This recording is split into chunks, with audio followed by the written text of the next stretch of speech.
Welcome to the deep dive. Today we're plunging into something, well, pretty profound, wouldn't you say? The whole idea of past lives. Absolutely. It's this ancient question, really, about the soul's journey, whether we've been here before in different forms. Exactly. And our sources for this deep dive, they don't just wonder if, they actually lay out some practical techniques, even spiritual ones. Right. Step-by-step approaches presented in the material for potentially accessing those memories. It's quite fascinating. So our mission today is to explore these methods from the source material, understand maybe why people seek this out. And see how it's framed.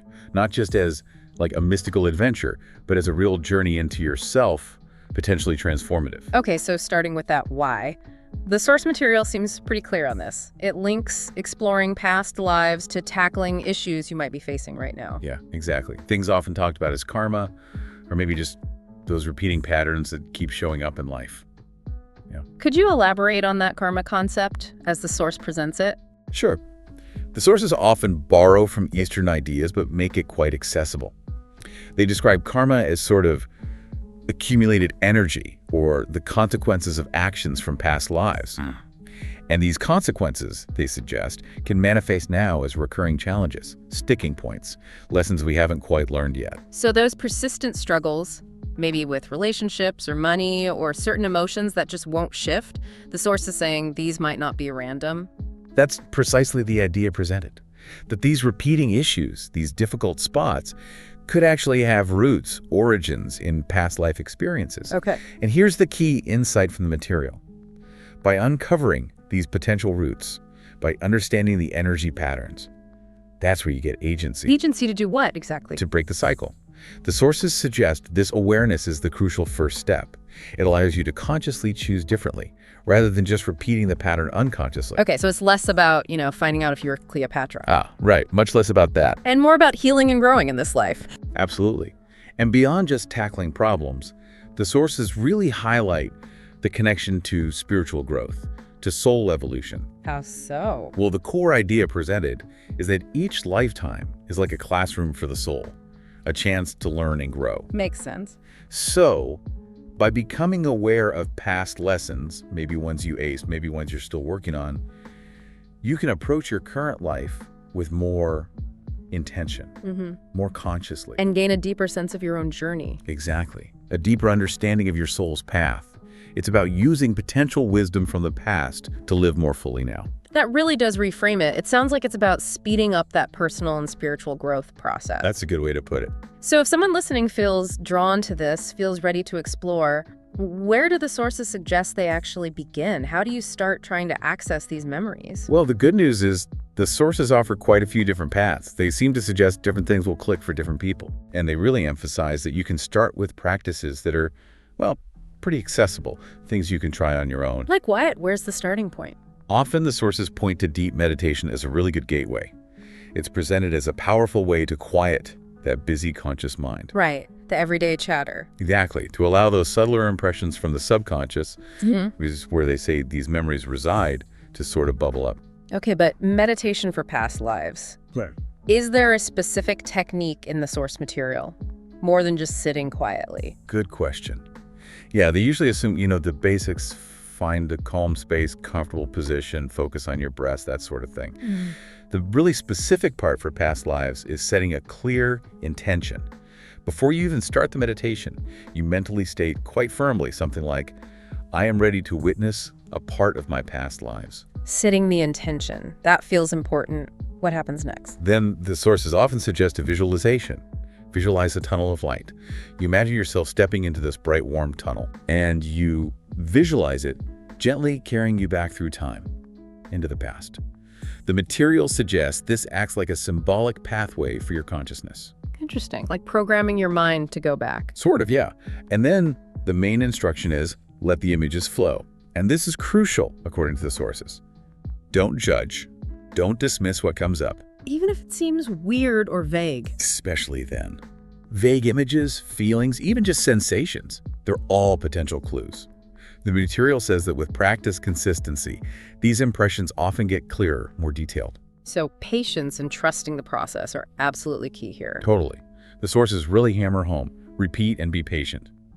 They often recommend doing this specific meditation daily, maybe 10-15 minutes. Daily. And while you might get flashes early on, the material generally suggests that clearer, more tangible results often take, a few weeks of keeping it up. Consistency is crucial. And they also suggest you can deepen it by asking questions during the meditation. Silently asking, where am I? Or what time period is this? Or who am I in this scene? And just being open to answers maybe coming later or through more images. Exactly. Trusting that insights might emerge over time. Okay, that sounds like a really solid foundation. What about dreaming? We all dream. Do the sources tap into that? Yes. Intentional dreaming is another big one they present. It's maybe less direct, but seen as a powerful window. Why dreams? Well, the sources view the dream state as a time when the conscious mind's usual filters are lowered. This makes it, supposedly, fertile ground for accessing subconscious stuff, including potential past life memories. Makes sense. So how do you make your dreaming intentional for this? It starts, again, with intention, but right before sleep. Set your intention clearly. As you're drifting off, consciously think or say something like, tonight I want to visit one of my past lives. They gain some insight. Something like that. Perfect. You're basically giving your subconscious instructions for the night. Okay, intention set. Then what's the critical next step? A dream journal. The sources are really emphatic about this. Keep a notebook and pen right by your bed the moment you wake up. Write it down immediately. Immediately. Before the details vanish, write down everything you remember. Images, feelings, people, places, anything. This is non-negotiable for this method, according to the material. Got it. Keep the journal religiously. And then? Then, after you've been doing it for a while, say a month or two, you look for patterns. Go back through your entry. What kind of pattern? Recurring symbols, specific locations that keep popping up, maybe figures or faces you see repeatedly. The sources suggest these repetitions are often the subconscious, highlighting important clues, possibly related to past experiences. Fascinating, like your own personal dream decoder ring. Kind of, and just like meditation, stay consistent. They recommend trying this every night for at least a month to give it a real shot. Okay, dreams as a potential archive. Interesting.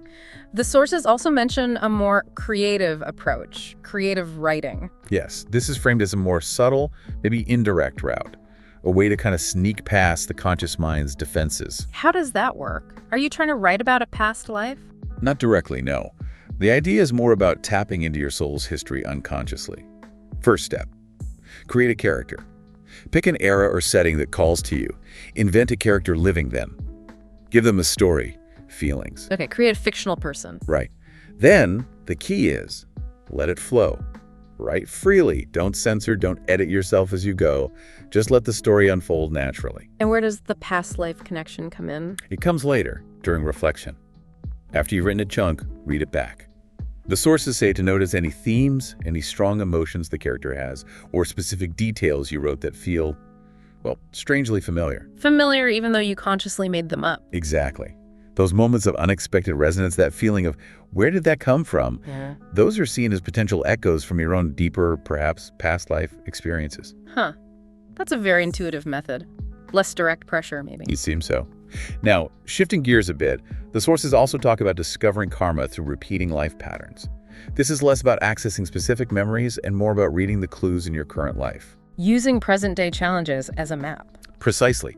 The core idea here is, if you keep running into the same wall, the same kind of difficult relationship, the same financial block, the same irrational fear or emotional reaction, the sources suggest these repeating patterns are strong indicators. They could point to unresolved karmic issues, possibly originating in past lives. Okay, so how do you work with that, practically speaking? You start by consciously log the repetitions, keep a journal, maybe a note on your phone dedicated just to this. List out every recurring problem or theme you notice. Relationships, work, health, emotions. Just getting it down on paper, objectively? Yes. Seems simple, but it's powerful. Then step 2, analyze over time. Regularly review your log. Look for the underlying pattern. Is it the same core issue showing up in different disguises? Seeing the theme behind the variation. Exactly. Sources say this clear-eyed observation is key. And just seeing the pattern, that starts the change. According to the material, absolutely. Awareness transformation. Once you recognize these patterns, maybe see them as potential echoes from the past, you gain a conscious choice point. Instead of just reacting automatically. Right. You can choose to respond differently, to make new choices. The sources suggest this begins to shift the energy, potentially dissolving that old karmic imprint. You're using self-awareness to basically rewrite your own script. That makes a lot of sense. Using the present to understand the past and the past to free the present. Very practical. It is. And the sources also briefly touch on how various spiritual traditions and religions offer their own paths for this kind of exploration. Acknowledging that this isn't a new idea. Not at all. In Hinduism and Buddhism, for example, they mention practices like using specific mantras, repeating something like Om Mani Padme Hum for, say, 10-15 minutes daily. It's described in the sources as a way to deepen consciousness, connect with inner wisdom, which might include past life recall. They also mention certain third-eye yoga poses believed to open up subtle perception. Interesting. What about traditions like Islam or Christianity? How do the sources frame it there? There, it's often framed around prayer with intention. For Islam, the material might suggest performing extra prayers, like 2 specific units of rakas before bed, holding the clear intention and asking for insight into past lives. And for Christianity? It's framed more as direct prayer, asking God, in your own words, for revelation or understanding about former lifetimes, if it's for your highest good. So, across different faiths, the core seems to be using existing devotional practices, but focusing the intention towards this specific kind of discovery. Exactly. That power of focused intention is a real cross-cultural thread in the source material. Now, the sources also gave some specific attention to Eckankar techniques. Could you tell us a bit more about those? Sure. Eckankar is presented as a spiritual path that really focuses on the concept of soul, not just as an idea, but as your true eternal self. And a lot of their techniques, according to the source material, are designed to help you have direct, conscious experiences as soul. Accessing past lives is seen as a natural part of that.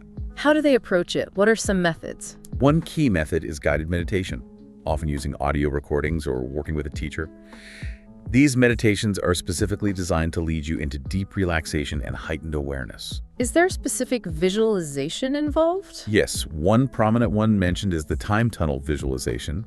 It's a bit like the general one we discussed, but the Eckankar sources sometimes describe it being aided by specific sound frequencies. Sound frequencies? Yes, sounds that are believed to help consciousness shift states more easily. You visualize moving through this tunnel, staying open to any past life scenes or feelings that might emerge. Using sound to facilitate the journey back? That's a unique detail from the source. What other Eckankar methods stand out? Automatic writing comes up too. Again, it's presented as a way to bypass the analytical mind. You do a short meditation to get quiet, then silently ask the right question. Like, who was I before? Or what past life knowledge is helpful now? And then this is key. You write without thought. Just let your hand move. Don't censor, don't analyze. Trusting that insights will flow through. Exactly. Trusting that genuine insights will come through over time with practice. Another very central practice is chanting the sacred sound HU. HU? Yes, HU. The sources describe HU not just as a word, but as an ancient universal name for God or the divine essence. Chanting it is believed to elevate consciousness. Indeed. You sit quietly, breathe deeply, maybe focus awareness in your heart center, and then slowly sing or chant HUUU on the out-breath for maybe 10 to 20 minutes. In the effect. The material suggests this practice can open you up to deeper levels of awareness, allowing past life memories, feelings, or understandings to surface naturally, like tuning into a specific frequency. Interesting, like using vibration to access memory. Any others? One more specific one detailed is the golden wheel technique.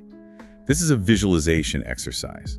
You imagine a brilliant, spinning golden wheel of light above your head. Okay. Then you visualize slowly lowering this wheel down, right into the center of your chest, your heart area. The idea presented in the sources is that this golden light acts like a key or an illuminator. To unlock memories. To illuminate and bring forward memories, feelings, energies stored within your soul's history. You just observe what arises, images, emotions, sensations. Those Eckankar techniques sound quite structured, very visual. So we've covered personal methods, traditional paths, Eckankar. What about getting help, like hypnosis? Hypnosis is definitely presented as a potentially very powerful route, but one that involves working with a professional. How does it work in this context? A trained hypnotherapist guides you into a very deep state of relaxation where the subconscious mind becomes much more accessible. This state can allow for quite vivid recall of potential past life memories. Sounds like it could be really intense. What does the source material emphasize about this approach? The number one point, stressed very strongly, is the need to choose a trusted expert. It's vital, they say, to find a certified hypnotherapist who specifically specializes in past life regression therapy. Due diligence is key. Absolutely. Because during a session, the sources mention you might have incredibly real experiences, feeling like you're actually there, seeing, hearing, feeling things from another time. Wow, that does sound intense. It can be, which is why the sources also include a significant caution. They warn that working with someone unqualified or, frankly, unethical could lead to fabricated memories or dredge up things in an unhelpful or even upsetting way.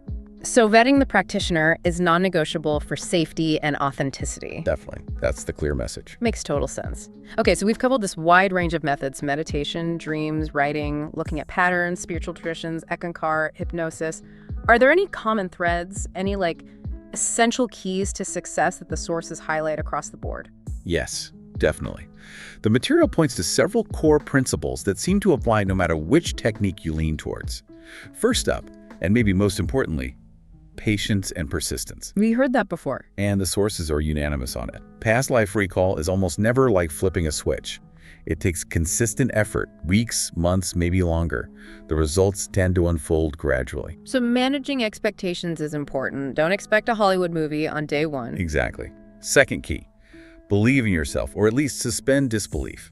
The sources identify self-doubt and skepticism as huge roadblocks. How so? Trusting those subtle feelings, the fleeting images, the gut reactions without immediately shooting them down is crucial. That trust allows deeper stuff to surface. Trusting your own inner experience. Makes sense. What else? Third, create the right environment. While you can do some things anywhere, having a dedicated quiet space where you won't be disturbed is repeatedly mentioned as really helpful. Setting the stage. Right, it helps you focus your intention and relax enough to get into those deeper states of awareness. Fourth, keep a record. The journal again. Yes, it applies to almost everything. Yeah. Writing down all your experiences, images, feelings, sensations, insights, dream fragments, notice patterns is essential. Why so important? The sources say it does two things. One, it helps you track your progress over time. Two, it allows you to see connections and themes you might otherwise miss. It makes the subtle more tangible, something you can actually work with. Turning fleeting impressions into data points almost. Precisely. And finally, although it's often presented as optional support, the sources do mention using crystals. Ah, interesting. Which ones and how? They often suggest stones like amethyst, known for intuition, or labradorite, associated with accessing mystical or hidden knowledge. And how would you use them, according to the source? It's usually pretty simple. Choose the right one based on your intention. Then just meditate with the stone, hold it, or place it nearby while you're doing your chosen practice, meditation, writing, whatever. Is there a visualization with it? Sometimes they suggest visualize the energy. Imagine the crystal's energy amplifying your intention, creating a supportive field, helping you tune into those deeper memories through its vibration. So like an energetic booster. That seems to be the idea presented, a potential support for the process. Okay, this has been incredibly thorough. We've journeyed through so many different techniques from the source material for potentially accessing past lives. But let's circle back just briefly to the why. What's the ultimate point of all this effort, according to the sources? Yeah, it's crucial. The sources consistently emphasize the goal isn't just collecting cool stories about being a knight or a queen. The real profound purpose is about healing. It's about growth. It's about gaining clarity for this life right now. So every insight, every pattern you recognize is framed as a tool to help you live more consciously, maybe more compassionately, with more purpose in your present circumstances. Bringing potential past wisdom into present action. That's the core. That's exactly it. And the sources often pose a critical question for anyone undertaking this exploration. Yeah. How can I apply this knowledge, this insight in my current life? They stress that this mindset is what makes the journey truly transformative. It turns interesting glimpses into actual empowerment for today. Well, this has certainly been a deep dive. We've explored such a fascinating range of methods presented in the source material, everything from meditation and dreaming to creative writing, observing life patterns, drawing on spiritual traditions, specific ekankar techniques, and even professional hypnosis. And we touched on those key principles too: patience, belief, environment, record keeping, all crucial according to the sources. Yeah. It really paints a picture of a journey inward and backward, but ultimately aimed at freeing up your present and future. Absolutely. And maybe a final thought to leave you, the listener, with. drawing from the essence of the sources. Consider this. Even without accessing a really vivid, specific past life memory, how might simply recognizing those recurring patterns in your current life, or consciously choosing to respond differently to your ongoing challenges, how might that itself begin a profound process of transformation? The sources seem to suggest the power might really lie in that present moment awareness and the conscious choice to shift. That's a powerful thought to carry forward. Thank you, everyone, for joining us on this exploration. Thank you for listening. We wish you well on whatever path of self-discovery and growth you choose to walk.